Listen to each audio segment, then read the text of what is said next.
So what I'd like to cover today is how not to be fooled by a certain set of things that people often conflate or confuse. Uh, Description, right? Explanation, prescription, and prediction.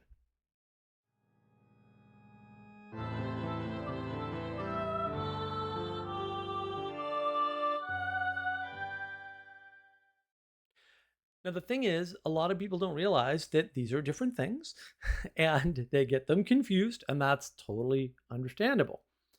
But what that means is that we've lost the sense for and the importance of discernment. I've talked about discernment before in a live stream. Um, we cannot tell things apart appropriately, right? We lose the nuance, right? We introduce the nuance, right? And nuance is just a fancy word for detail, right? Or more importantly, we lose the ability to sense the proper layer of analysis, right? What level of detail should we be looking at these things? And then it's easy for us to get fooled. It doesn't matter what your IQ is, by the way, that makes no difference. You will be fooled by these things, even if you have a 130 IQ or 150 IQ or an IQ of 80. Like they're it's easy to get confused by these things. And the important thing to realize is that descriptions are not definitions, right? Because definitions need like relationship to survive, right? And a descriptive map is not the same as a prescriptive model or a predictive model, right? And an explanation is not the same as any of those things. And so a description describes something, right? So you have a thing, right? You put a bunch of words around it to circumambulate the thing, right? You can describe the world as being all about power, maybe top-down power from above, like the postmoderns do. However, this isn't helpful. Let's assume the world is top-down power from above. You're here on the internet watching my channel, so you ain't got any. What are you going to do? If that's a true description of the world, you're stuck in it. Nothing's going to change ever because nothing can change in that description. Now, people will use that description to fool you and think you can like rise up and seize the power, the mystical power that's somewhere. You just can't grab it or whatever. And then you'll have it and they won't. Okay. That isn't how that works at all under anyone's definition of power. I know people use power as though it's a material object in the world. That's the materialism. I have a video on materialism, right? Objectivism, individualism, the three great sort of evils of the day. It's a big problem, right? So it's not helpful if it's true, right? And so the way to figure out if it's a mere description and if it's accurate is if it's helpful, because you can describe things any number of ways, right? A lot of descriptions are precise and accurate, but incorrect. They're just incorrect ways of discussing the world. And it's not obvious that they're wrong. It's not obvious. You need to have some kind of purpose in the description, right? Or for the description in order to make it an appropriate description. So you can describe things in an infinite number of ways, technically speaking. Technical, John Vervaeke talks about combinatorial explosion. There it is. You can describe the world as a place that has been created and is held together by agapic love, filled with wonder and hope. That, for me, is a much better description of the world than top-down power from above. I don't know. And these descriptions conflict. You can't have them both together. Sorry, you can't. Some descriptions do not conflict because they're just additional. These do. And if you can't see that, and I'm not saying that you should be able to see that, I'm doing this video for a reason, because I don't think people can see this, or most people, then you have a problem, right? You're missing some important ways of understanding the world, or eyes to see, if you want to put it that way. And The reason why is because power could, in theory, hold the world together. Like there's nothing preventing that from happening, from power holding the world together. It could guide it, right? But that's not what's going on. I mean, very obviously, the most powerful people want things that a lot of people don't want, and they're not getting their way. So I don't know what else to tell you. Simple observation sort of puts this one to bed, as it often does. Puts a lot of bad things to bed, and we tend not to believe our eyes because we want to be rational, and that's like a higher form, which it's not, by the way, right? And so rather than just believe what we see in the world, right? We're off on this little fantasy, trying to make the description work because someone else gave it to us, and we want to cooperate with them. Fair, cooperation's the thing. But it's important that you realize that those definitions conflict and that they're different descriptions. They're totally different descriptions of the world. Because otherwise you will get caught up in the fantasy. You won't have a choice, right? You need something that is a good descriptor for the hierarchy of the world that we inhabit. And top-down power from above does not actually tell you anything about the hierarchy or the world we inhabit. It just doesn't. And when you think it does, you've been enchanted. And fair enough, anybody can be enchanted. But the pragmatism helps, right? You don't want to get stuck in believing a fantasy is real because people use that to manipulate you. They'll use your own fantasy to manipulate you. People do that all the time. I'm going to go into that more in a future video on how they do that with language, right? And the thing is, a lot of times they'll give you a description of something that seems like it would work if that description they gave you were true. And you don't notice that the description they gave you is not true, right, or accurate enough. And so, you get fooled into the fantasy, right? There's an inference that, oh yeah, if the world is top-down power from above, then we can knock down the person at the top, and then we'll have the power and not them, right? Or at least they won't have the power, and whatever gets the power or whatever happens to the power will be good. Historically, that almost never happens. Just historically, right? Like we know from the past, that never happens, almost never. Right? But it's easy once you have a description to believe that it would happen. Oh no, this time the revolution will be glorious. Okay, until they shoot you. Yeah.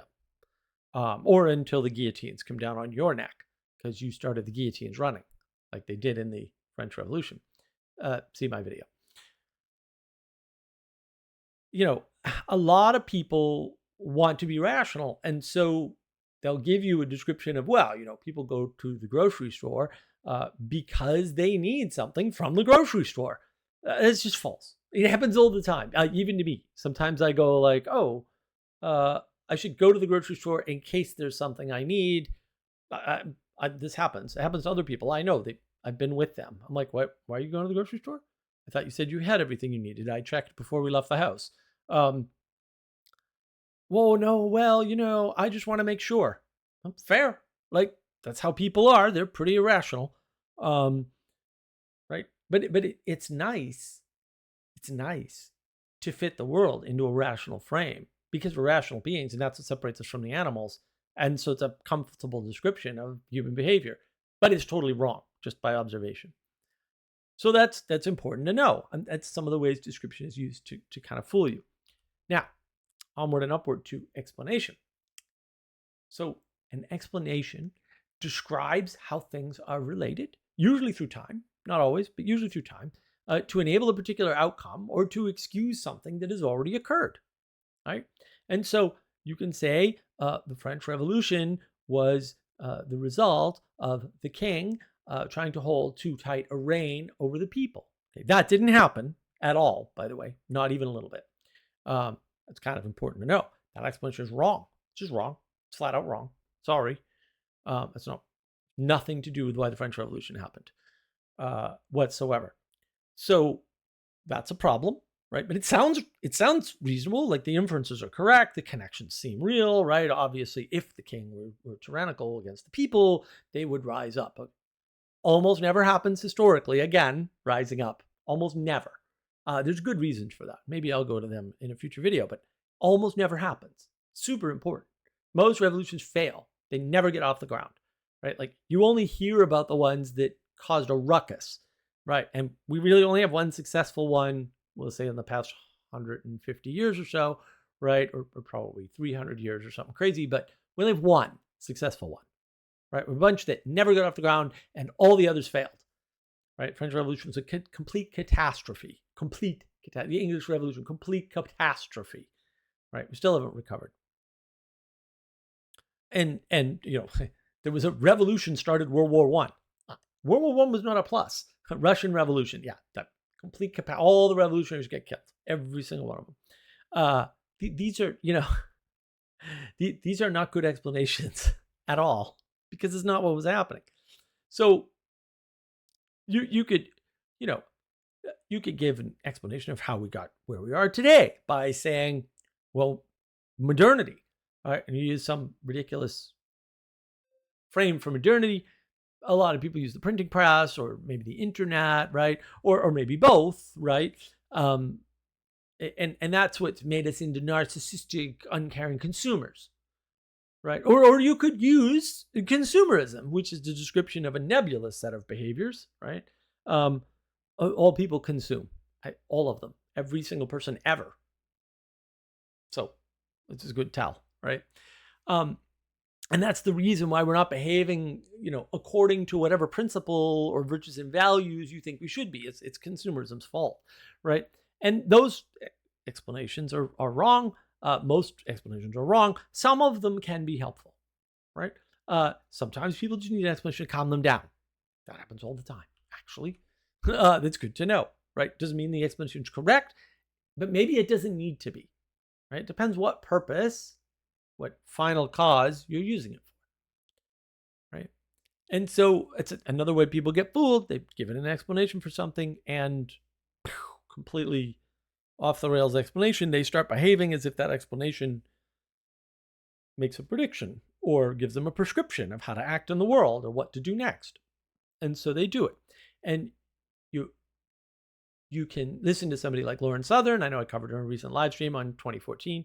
And talk about getting into politics, which she never did. Like that didn't happen. I don't know what her definition of politics is, but it doesn't match any possible definition of politics. By becoming a journalist. Well, she did get into journalism, but I don't think she uses the term journalism at all because she wants to have been in politics. So the explanation of why she did what she did and why she didn't speak up about the bad behavior she was involved in at the time and knew about at the time and was getting screwed over by at the time. I feel for her, by the way, but also you should have spoke up, right? And you were young and you didn't. Well, people shouldn't have let you get in that game so young, honestly. That's the problem. And how she's a conservative, most certainly is not a conservative, but the explanation sounds nice because something happened in the world and she was an influencer and she was a good influencer. She was pointing out important things. Maybe she wasn't pointing out the best things or the most important things though. Well, that's a different topic, isn't it? Oh yeah, that's more discernment. Should I point out immigration into the Europe is a problem when I have a global audience? Maybe that's not the most important global issue. I mean, it might be important for Europe, but quite honestly, getting a little tired of Europe. Let Europe be, okay? If Europe's going to destroy itself, let's let that happen. I don't need a third world war. We can just stay out of it and then pick up the ashes when they're done. Honestly, ridiculous. Sometimes you got to police the world seas and things like that. I totally get that, but going a little over the top. And that's explanation. We need explanations, right? But we need good ones. We can't have arbitrary explanations everywhere by every single person on the planet, or at least way too many people on the planet, because everyone's got YouTube and everyone can do stupid YouTube videos like me. It's a problem. So let's move on to prescription. And look, prescriptions might come all by themselves. That happens all the time, right? Or after a description or after an explanation or both, right? I mean, you can go from description to explanation to prescription to prediction. You can do that. Most people don't, by the way. And it's important to notice when they don't. It's important to notice when they're skipping steps. Often, though, these just come alone, right? But everybody needs more education or to be more knowledgeable about something, right? We need more wise people. Just go to church. It's another prescription, right? Profess your beliefs. Stop lying.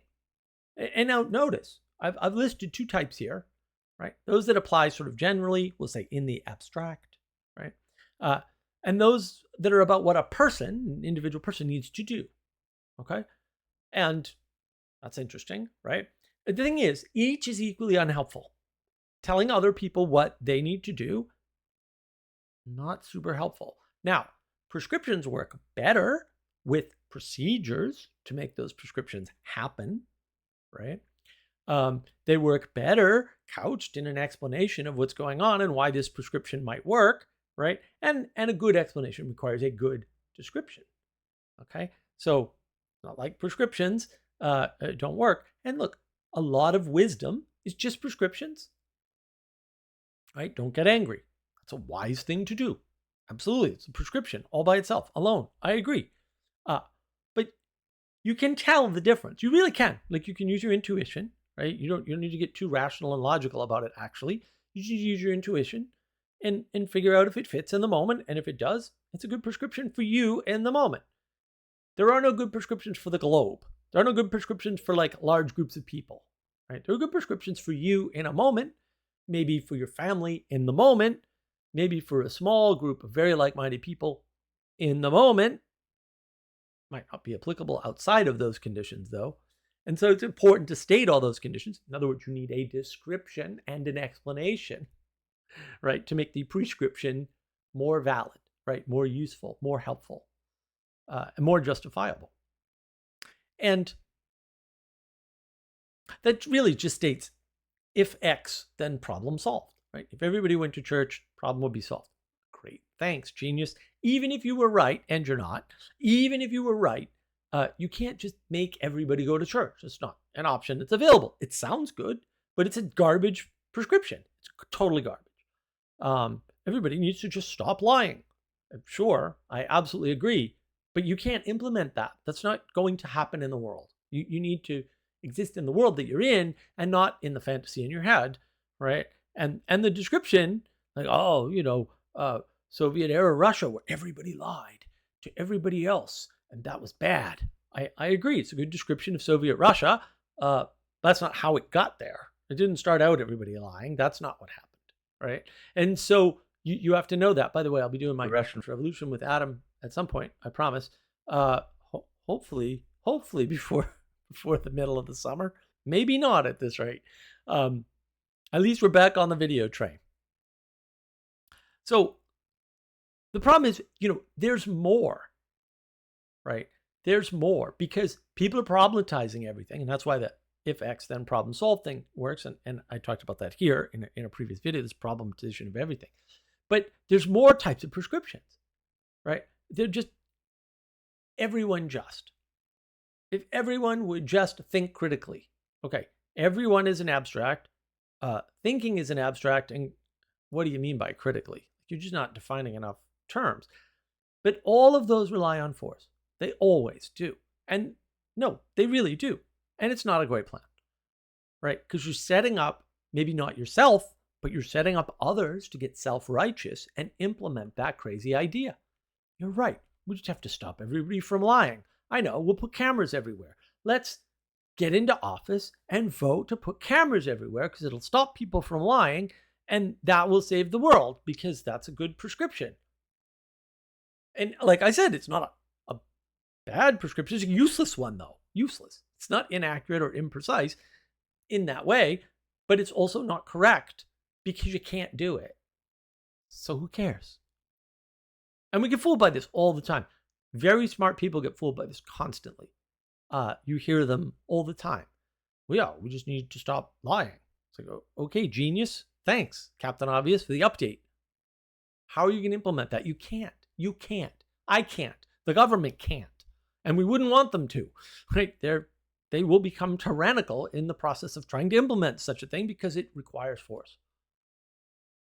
Maybe not, physical force of the type you're used to, but like maybe cameras everywhere, recording everything everybody says all the time. These are sorts of things everybody complains about and yet also encourages in their ridiculous prescriptions. And now, of course, I have to cover prediction. And prediction is more about what will happen because, right? And so kind of start out with something crazy, right? It usually follows an explanation, right? Often follows a mere description, right? Like, well, the technology is everywhere and technological adoption is growing. It really depends on how you measure technological adoption, actually, right? Because there's ways in which it's not growing at all. It's shrinking dramatically, by the way, right? A lot of this stuff is just lies, right? And therefore the prediction is that everything will get worse, right? And this is sort of like Heidegger's critique on technology. Obviously incorrect, right? Didn't happen. We already know his prediction was wrong because he already made it, and it's already been enough time, and it didn't happen. So it's good. The it didn't happen is a good tell that maybe he's just wrong, right? And so we'll not say he didn't have a point, or you can't fit his description into the world, because we already talked about that. That's easy to do, actually. But that doesn't make him right. That just means that you can do a trick that anybody else can also do. Not very impressive. But, those are just give a description and a bunch of predictions. That's a tell for bad behavior. Not always. Often people are stupid, right, or ignorant, or they've been misled and they're just parroting somebody else, right? Mimetic desire is a real thing, right? And so sometimes it comes after an explanation or prescription, right? Well, that's a better prediction, maybe, if the description's correct and the explanation's correct, because those are two different things, and either one of them could be wrong. You have a good description, make all the connections wrong, and come to weird prescriptions and therefore weird predictions about what will happen. And sometimes you can just do prescription, prediction. Yeah, sure. If everybody stopped lying, the world would instantly be a better place. Okay, that's a reasonable prescription prediction. It's useless, but people do those things all the time. And so many other ways too, right? If everyone started going to church tomorrow, marriage would increase. Maybe maybe not. I think there'd be more of those changes than just going to church. And you're inferring all these other changes are going to happen. Well, and inference is a powerful tool to be used to mind control you or psyop you, right? You let the person listening infer everything, especially the framing, sometimes the process, and because they're agreeing with the outcome already, they just fill in the spaces. Now, the spaces I fill in and the way I fill them in and the spaces you fill in and the way you fill them in could be completely different and conflicting. In fact, almost always are. That's why these people can never build anything, right? If you have a good description, explanation, prescription, and prediction, you can just build something and it will just work. It's not that hard. This is why pragmatism always saves the day, right? If everyone started recognizing a perspective outside of their own, we'd have less disagreement. Well, we'd certainly have less narcissism. Are you sure about that? There's reasons to believe that can't be true at all, right? If everybody saw the world the way I see the world, they'd agree with me because we're all rational creatures. That's not true at all. I know lots of people that see the world the way I see it, and we don't agree at all, like even a little bit, right? These are common confusions. A lot of people think this way, a lot. You shouldn't be like, beating yourself up over this. Like, you're caught in a milieu of everybody doing this all at the same time because we're all individuals. It's fantastic. The more individual we are, the more we notice that we're exactly the same in all the ways we don't want to be the same, which is to say all the worst ways, right? And so sometimes prediction is appropriate, but very rarely, right? And does this person have a track record? Is it a good track record? Like, have they succeeded before with their crazy predictions? I don't know. It's worth sort of asking that question. So that's something to watch out for with prediction.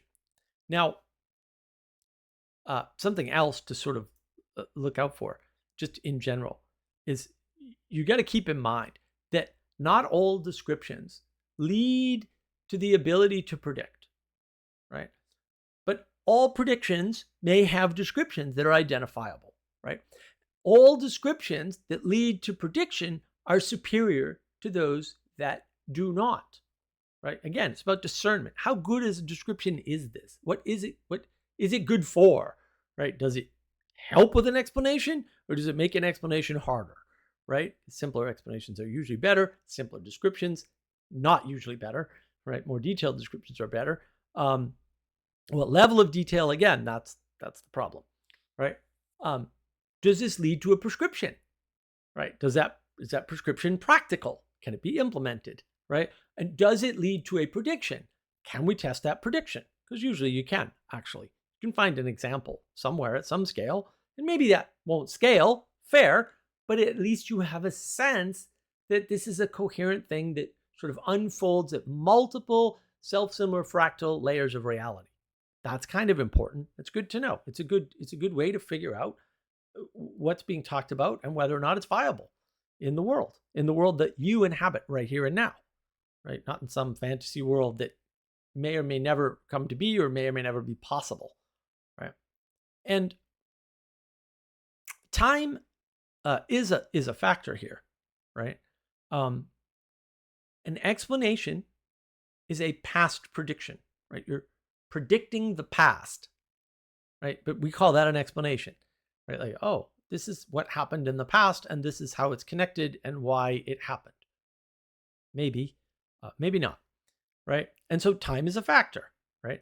And it does matter if it comes next or now or it already happened. And judgment is required for action, right? But it's not required to be applied in the future or to others, right? Or ultimately itself, right? Final judgment, right? Judgment doesn't apply to judgment. Like, you can't, who judges the judgment? Like, you're getting into an infinite regress. That's not helpful. But you need judgment, right? Discernment.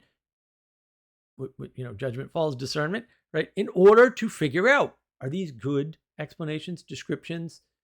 Are they good predictions? Are they good prescriptions?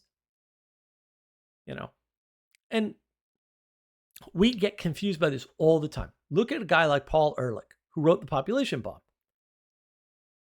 Almost everything he wrote in his book was just technically incorrect. The amount of food being produced, the amount of population growth, was just based on bad math at the end of the day, or bad sampling of numbers, often both. And a total misunderstanding on his part of how the world worked, right? Didn't understand how crop production worked and how yields worked. And so he just did back of the napkin numbers and came up with this big problem from the population bomb. And everything he wrote in the book was wrong. That was in the 60s. People were listening to him up until 2011. I don't know why. Like, when everything you write is actually just plain old wrong, and in this case it pretty much was, but people are still listening. So these are problems, right? Not just the lack of discernment of these things, but like, they're actual problems. People are getting fooled today. Very wise, smart people who consider high intelligence, high IQ, are getting fooled by Paul Ehrlich and Paul Krugman, which is weird. Paul Krugman regularly makes ridiculous statements that are obviously wrong. He flat out lies to people with charts. Tim Pool's pointed this out. I pointed this out before. Great chart about how the left was becoming more left. And he says right in the article, this chart shows that the right is becoming more extreme. Just looking at the picture, that's not true. A lot of people are fooled by it, though, right? The conclusion of the article says the opposite, too, by the way. A little weird that Paul Krugman seems to just refute the study he's citing and say the opposite of what it says, which is not being wrong. So the odds of being wrong and getting it exactly backwards are vanishingly small, folks. Vanishingly. Like, this seems deliberate to me. Can't say it's deliberate, although Paul Krugman seems like a pretty bad dude. And look, I don't know. Maybe everyone named Paul makes bad predictions except that guy in the Bible. I have no idea. I'm just saying. Maybe it's a Paul problem. Don't be named Paul. You'll make better predictions. No, that's not what this video is about.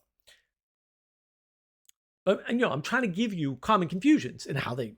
You can just go look. I mean, you can read Wikipedia article on population bomb and how it's just complete trash, and how people are still letting Paul Ehrlich speak about this subject, decades later, even though he's just wrong about everything. It's kind of okay. This is a big problem. It's a problem that even people with higher IQ than I fall into. That's good to know, right? And you don't want to confuse the thing for the description of the thing, right? That's the map for the territory problem, right? You don't want to confuse the way things are for the reasons they are that way, right? You don't want to confuse your fantasy projection of the ideal world for the way the world will unfold if a change is made. Right? You don't want to do that, right? And again, like really smart people suffer from the same issues as everyone else. Smartness doesn't protect you from any of these discernment issues because discernment is not measured by IQ tests. Neither is any other useful thing, by the way, but different problem. We'll go into that someday, maybe. If you want to hear more about that, leave a comment, and maybe that'll motivate me to do such a silly video. But I'm happy to do silly videos. Most of my videos to me are like really silly, but we all need help, so I'm doing them. The degree to which we fall for things like resentment and anger, right? And the degree to which we have ignorance about the things we're trying to discover or talk about, it's reflected everywhere. Kierkegaard, the Luther of Lutheranism. I mean, he just obviously. What's wrong with the guy is obvious, right? He just has some blind spots and he's projecting his own personal trauma into the world and trying to solve it there. And so he's making cool descriptions that are totally wrong, and cool prescriptions that are totally wrong, and cool predictions that are totally wrong. And his explanations are complete garbage. And I'm sorry that that's the case. But also, what are you doing? Right? High IQ people in particular are more prone to anger and resentment problems because they're not rich or they're not powerful or whatever thing they perceive they don't have that they should have because they're wicked smart, as we used to say in New England. Very prone to this. High IQ people are also more prone to arrogant ignorances, right? To believing they've researched something well enough to know something about it because it follows some pattern that they think they see in the world. They're often wrong about this. I've pointed this out before in my Domicide video, right? Eric Weinstein gave a talk in, I think it was 2009, maybe it was 2010, about the 2008 housing crisis, and he's just wrong. I don't know what else to say. Not that some of the things he was talking about weren't happening. It's just that didn't cause the crisis. It had nothing to do with the bulk of the crisis. Bulk of the crisis is just fraud. Sorry. But smart people like complicated explanations that only they can figure out because then they're special. Yay. So they have more of an ego because some of the things they predict are right. And the problem is they usually don't do it rationally, right? But they're way more sensitive or fragile to black swan events, as Nassim Taleb points out. And if you want more on that, like you really got to read all of Nassim Taleb's books. They are fantastic. So the thing is, you have to watch out for people fooling you with descriptive models, right? They'll often use a past event to prove that there is a way to make a particular prediction. Like you can say, well, you can look at the Black Death and how deadly it was. And so if we have another outbreak of a deadly disease, like Ebola, bird flu, AIDS, COVID, the fake news virus scam, right? Whatever, right? Obviously, in the past, depending upon who you're listening to, 70 to 95% of the population was wiped out. In some cases, it absolutely was in villages. A third or 2/3 of the European population across all of Europe was wiped out by this one disease. Okay, the description of the past event seems to warrant like a lot of caution with a new and novel virus or a new bacterial infection that nobody knew about or a new disease that's sexually transmitted and spreading through the population. This is wrong. Right? This is observably wrong. And we get fooled by that. We get fooled by these descriptions that seem to predict what happened, but it's not. It's an explanation. And it could be wrong. Like a lot of the stuff around the Black Death that you believe it's just wrong. It's missing a lot of detail, a lot of important things. Like I said, a lot of the death numbers. There's a whole city in England, a famous city in England, where they all survived because they barricaded themselves in, allegedly, although it turns out that there's also a genetic component, right? And so they had the genetic component and they barricaded themselves in and they survived. Oh, okay. It's easy to get fooled by these descriptions. And that happens all the time. And people often do this unconsciously or subconsciously, because there's something to gain: fame, money, position, right? Authority, leadership, whatever. And these are natural human responses. And it doesn't matter what your IQ is, you're still prone to them. The biases, the so-called human biases, IQ has nothing to say about that. It seems to be constant throughout man. It's just not the same number of biases in the same amount for every person, because it turns out we're just unique. We're unique persons. Who know? Who knew? Who knew? Big mystery. Predicted by evolutionary theory, required by evolutionary theory, by the way, that we're not equal. And so we're not equal, right? But there are these tendencies. So don't get fooled by descriptions, explanations, prescriptions, and predictions by themselves that sound good, because probably they just match what you already believe.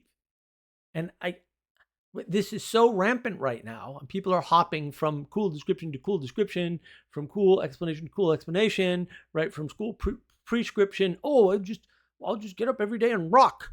And maybe you should. Like, I don't know. But like, and I'll fast. I'll just go to the Orthodox Church. Oh, you know what I'll do? I'll join a monastery. Oh, and maybe you should, right? But also maybe not. Like, maybe this is a trend. And I don't want you to get fooled by these trends. You have to have a clear purpose, a clear telos, right? A clear final cause, right? And then it's easier to get into the description, explanation, prescription, predicting game, right? We need predictions. We need prescriptions. We need things that tell us what to do and ways to validate those things. It's the ways to validate those things that we're missing. That's roughly logic, reason, and rationality. And they don't explain why you did things in the world, but they help you validate whether or not what you did in the world after the fact is a good or bad thing. I'll get into that more later, especially if you leave me comments. So that's all I have to say about that.